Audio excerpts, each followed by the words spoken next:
Bismillahirrahmanirrahim. Assalamualaikum warahmatullahi wabarakatuh. Kembali lagi bersama saya di Paradigma 45, Sobat Paradigma 45 sebangsa setanah air. Semoga kita semua senantiasa diberikan kesehatan oleh Allah Subhanahu wa taala untuk senantiasa menjaga negara kesatuan Republik Indonesia. Ya, mungkin telah kita ketahui bersama bahwa yang 1-2 hari ini yang viral adalah soal pemecatan dari Ki Haji Marzuki Mustamar di jabatannya sebagai Ketua PWNU Jawa Timur dan telah kita saksikan bersama di berbagai media, baik di media televisi maupun di media sosial. Ya mungkin pemecatan ini adalah cukup beralasan bagi kemudian orang yang melakukan ini, karena saya lihat pemecatan ini diajukan oleh teman-teman mungkin PWNU Jatim ke PBNU, lalu mungkin akan keluar SK pemecatan dari Ki Haji Marzuki Mustamar, dan Ki Haji Marzuki Mustamar mungkin akan resmi dipecat setelah keluar SK pemecatan dari Ketua PBNU. Ya, pada kesempatan ini mungkin saya akan menampilkan sebuah video yang mungkin bisa kita simak secara bersama-sama, di mana terungkap ternyata alasan-alasan kenapa Ki Haji Marzuki Mustamar kemudian dipecat dari jabatannya sebagai ketua dari PWNU Jawa Timur. Namun bahwa saya kira alasan-alasan ini walaupun kemudian logis, namun agak sedikit mungkin tendensius, hanya karena mungkin persoalan internal yang sebenarnya bisa diatur dan mungkin bisa dilakukan sebuah rekonsiliasi agar bagaimana PWNU Jawa Timur ini bisa lebih baik. Karena saya melihat bahwa PWNU ini di tangan dari Ki Haji Marzuki Mustamar ini cukup luar biasa, karena beliau ini dari segi keilmuan luar biasa, dan bagaimana pemikirannya tentang NU, pemikirannya tentang agama, dan terlebih pemikirannya tentang nasionalisme atau kebangsaan ini saya kira cukup luar biasa juga. Anggap saja bahwa saya cukup ngefans terhadap Kiai Marzuki Mustamar, sehingga sangat disayangkan kalau beliau ini dipecat dari PWNU Jawa Timur. Ya, namun ini kemudian isu pemecatan ini mungkin diajukan oleh teman-teman pengurus PWNU Jawa Timur, kemudian diajukan kepada PBNU, sehingga saat ini mungkin kita sementara menunggu SK resmi dari PBNU untuk bagaimana Kiai Marzuki itu apakah akan dipecat atau tidak. Ya, untuk itu mari langsung saja kita saksikan dan kita simak apa yang menjadi alasan-alasan yang diungkap oleh salah seorang yang akan kita tampilkan ini sebagai bentuk alasan-alasan dari pemecatan dari Kiai Marzuki Mustamar selaku Ketua PWNU Jawa Timur. Mari langsung saja kita saksikan. Saya ingin menyampaikan bahwa ini adalah masalah internal, tidak besar-besarkan, dan di lingkungan NU itu masih bisa proses yang apakah ada kaitannya dengan politik praktis, Gus? kita tidak diberhentikan sebelum waktunya. Alasannya bagus, makanya ini masalah internal nanti panjang ya. Saya nggak mau ngomong yang tapi intinya itu sekarang masih sedang berproses. Gus, katanya Kiai belum menerima surat. Ya masih proses, mungkin baru hari ini kalau nggak salah, karena itu kan rapatnya sudah beberapa minggu yang lalu setelah itu baru ditandatangani kan, ditandatangani 4, jadi untuk akhirnya mendapatkan tanda tangan. Kapan nggak akan diserahkan, Gus? Kalau tidak salah hari ini diserahkan. Ada juga soal politik praktis, Gus. Kalau itu terus terang nggak ada kaitannya. Jadi di NU ini bebas lah, mau milih siapa saja silakan sesuai dengan hati nurani masing-masing atau keyakinan masing-masing, siapa calon yang paling tepat. Jadi kita memaksa orang. Kita juga punya pilihannya. Beredar informasi beda dukungan banyak PBNU melakukan pembersihan. Nggak mungkin PBNU itu membersihkan dan sebagainya. Yang kita lakukan adalah penegakan aturan. Apakah kalau aturannya tidak diikuti, ya kita tidak akan bisa memenuhi. Apakah hingga nanti alasannya tidak akan dijelaskan? Apa sih salah satu aturan yang dilanggar atau menampis dugaan politik itu? Ya, alasannya ini perlu disampaikan. Ya nanti akan kita sampaikan pada saatnya lah ya. Jadi banyak beberapa yang diantaranya ada masalah-masalah yang tidak terkendali, misalnya di Kabang Jombang. ya cabang Jombang itu kan sampai ke pengadilan segala macam karena wilayah tidak berfungsi sebagaimana mestinya sehingga berlarut-larut dan bermasalah. Nah, pada saat itu setelah kita teliti, kita melihat ada paling tidak tanggung jawab yang kurang dari wilayah dalam hal ini oleh ketua wilayah. Jadi prosesnya sampai ke pengadilan segala macam.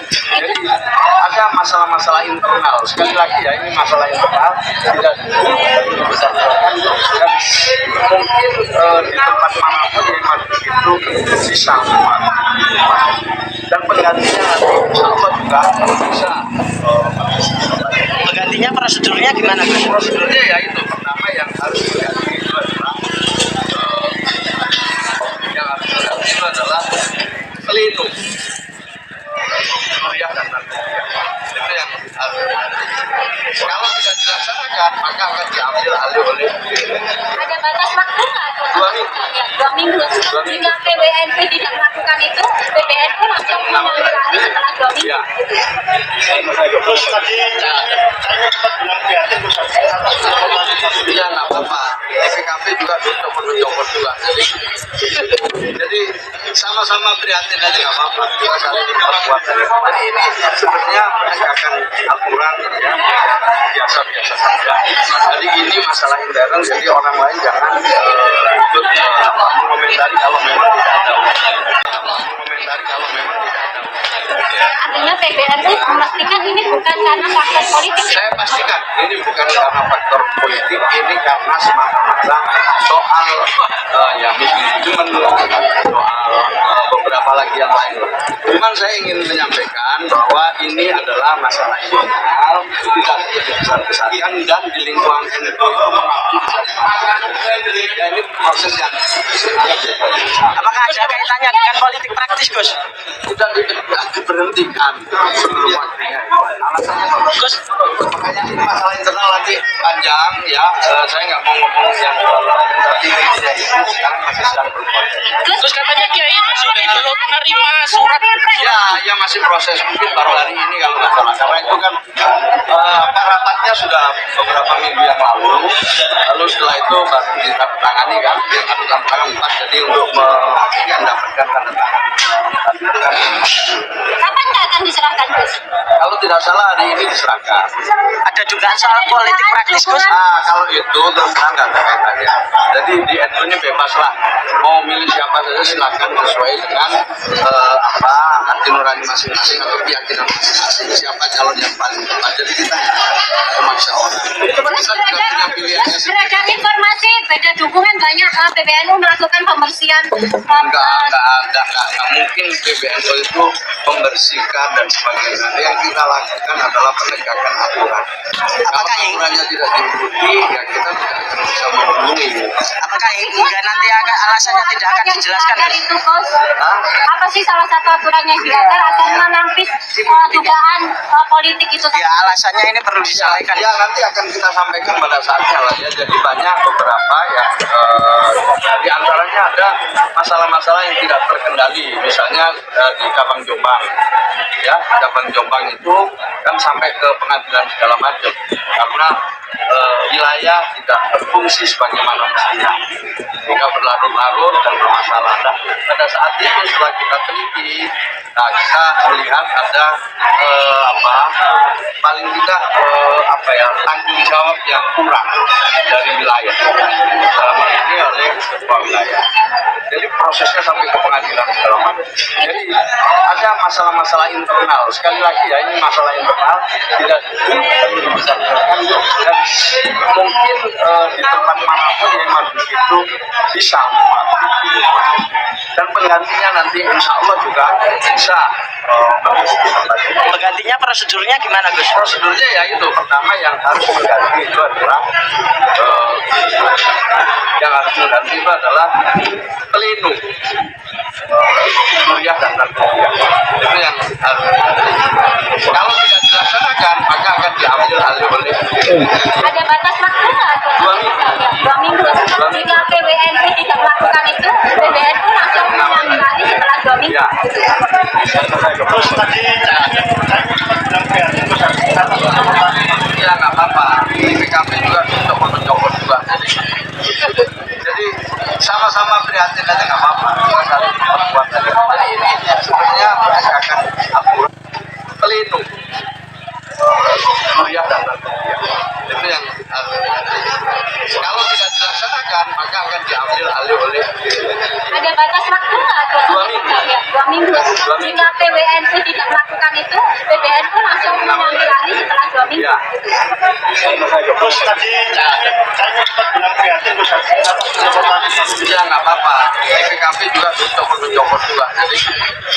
Jadi sama-sama prihatin aja nggak apa-apa. Kita saling berbuat aja. Jadi ini sebenarnya penegakan aturan ya biasa-biasa saja.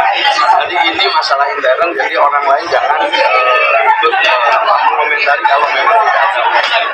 Artinya PBNU memastikan ini bukan karena faktor politik. Saya pastikan ini bukan karena faktor politik, ini karena semata-mata soal ya mismanagement, soal beberapa lagi yang lain. Baik, saya kira telah kita saksikan bersama di mana kemudian orang ini mengungkapkan alasan-alasan di mana atas pemecatan dari Kiai Haji Marzuki Mustamar di jabatan sebagai ketua dari PWNU Jawa Timur. Ya, walaupun kemudian ini sebenarnya cukup masuk akal dan rasional bahwa kenapa kemudian Kiai Haji Marzuki Mustamar dipecat, lagi-lagi itu adalah persoalan internal. Ya, kalau saya simak bahwa mungkin dianggap Kiai Marzuki ini tidak mampu lagi untuk kemudian mengurus PWNU Jawa Timur yang dihubungkan dengan persoalan-persoalan yang ada di DPC atau di ranting-ranting seperti itu kalau saya saksikan. Namun saya tetap berharap bahwa upaya-upaya rekonsiliasi itu tetap ada sehingga PWNU Jawa Timur ini bisa kemudian aktif kembali, bisa solid kembali dan tidak ada upaya-upaya atau pecahan-pecahan dari PWNU ini sehingga pihak lain atau teman-teman PWNU Jawa Timur ini dan Kiai Haji Marzuki Mustamar ini bisa akrab dan akur kembali sehingga bagaimana PWNU Jatim ini bisa berdiri tegak untuk kemudian tetap terus menyuarakan bagaimana Ahlussunnah wal Jamaah dan bagaimana mempertahankan Bhinneka Tunggal ini dan negara kesatuan Republik Indonesia ini. Jadi upaya-upaya rekonsiliasi ini mungkin bisa dilakukan selagi mungkin upaya pemecatan ini masih belum keluar langsung dari PBNU. Jadi mungkin ada benarnya apa yang disampaikan oleh Cak Imin kemarin bahwa rugi PBNU kalau memecat Ki Haji Marzuki Mustamar. Saya kira itu cukup beralasan dan masuk akal. Karena Ki Haji Marzuki Mustamar ini kalau saya menilai beliau adalah sosok yang luar biasa yang membangun PWNU Jatim ini dan bagaimana pemikirannya terhadap pertahanan dari negara ini, negara kesatuan Republik Indonesia bisa bertahan dan dari tentu gangguan-gangguan orang-orang yang mau mengganggu, anggaplah imigran-imigran Yaman yang hari ini kemudian mengganggu, agak sedikit mengganggu ketahanan dari negara kesatuan Republik Indonesia ini dengan memasukkan paham-paham yang sedikit rasis dan mau membangun negara-negara khilafah. Saya kira itu. Wallahualam. Assalamualaikum warahmatullahi wabarakatuh.